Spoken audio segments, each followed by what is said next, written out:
नमस्कार, आपण पाहत आहात तहलका वर्धा। बामर्डा रेती घाट येथे रेती घाटाच्या पैशाच्या वादातून घडलेल्या खुनाच्या प्रकरणात मोठी कारवाई करण्यात आली आहे। आरोपींनी पोकलाईन मशीन आडवी लावून घाटातून बाहेर पडण्याचा रस्ता बंद केला। त्यानंतर हातात तलवारी आणि लाकडी दांडे घेऊन आलेल्या आरोपींनी भरत दयानंद नागपाल यांच्यावर हल्ला केला। तलवारीने वार करून त्यांना नदीतील खोल पाण्यात फेकून देत त्यांची निर्घृण हत्या करण्यात आली। या घटनेत फिर्यादीसह इतर साथीदारांनाही मारहाण करण्यात आली। तसेच त्यांच्या वाहनांची तोडफोड करून डिझेल टाकत गाड्या जाळण्याचाही प्रयत्न करण्यात आल्याचे समोर आले आहे। या प्रकरणी बरोरा पोलीस स्टेशन येथे गुन्हा दाखल करण्यात आला असून पोलिसांनी आतापर्यंत 12 आरोपींना अटक केली आहे।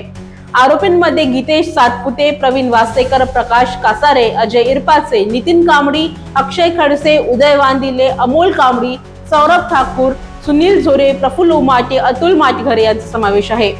तपासादरम्यान आरोपींवर खुनाचा प्रयत्न, अवैध वाळू उत्खनन, अवैध दारू विक्री आणि इतर गंभीर गुन्ह्यांचे स्वरूप लक्षात घेता त्यांच्या विरोधात महाराष्ट्र संघटित गुन्हेगारी नियंत्रण कायदा लावण्याचा प्रस्ताव तयार करण्यात आला होता।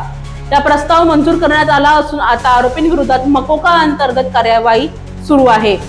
या प्रकरणाचा पुढील तपास प्रमोद चौगुले करत आहे। भागातील इतर बातम्या आणि अपडेटसाठी आपण पाहत राहा तहलका वर्धा। धन्यवाद।